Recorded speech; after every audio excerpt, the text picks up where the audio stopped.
বরবাদ হয়ে গেছে।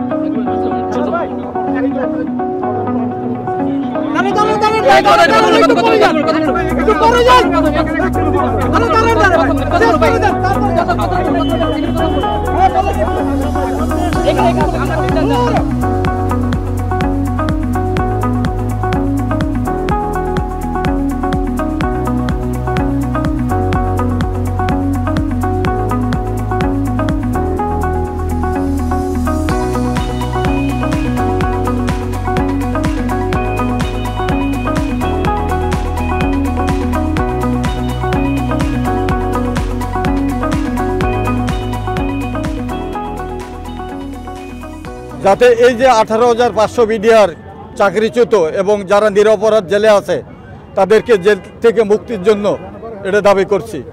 আর যাতে চাকরি ফেরত পায় সবাই, এই দাবিটা আপনাদের মিডিয়ার মাধ্যমে সরকারের কাছে জানাচ্ছি। বিস্ফোরক মামলায় জামিন পেয়েছেন, কিন্তু মামলা তো রায় পর্যন্ত পৌঁছায় না। এটা নিয়ে আপনাদের কোনো শঙ্কা আছে কিনা?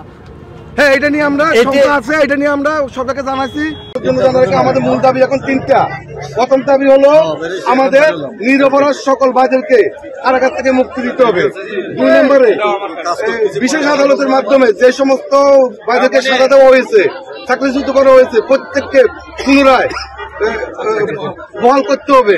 3 নম্বরে সেনা কর্মকর্তা সহ সর্বমোট ৭৪ জনকে যারা মার্ডার করেছে, মার্ডারকারী যারা হত্যাকারী, তাদেরকে আইনের আওতায় আইনে সঠিকভাবে বিচার করতে হবে।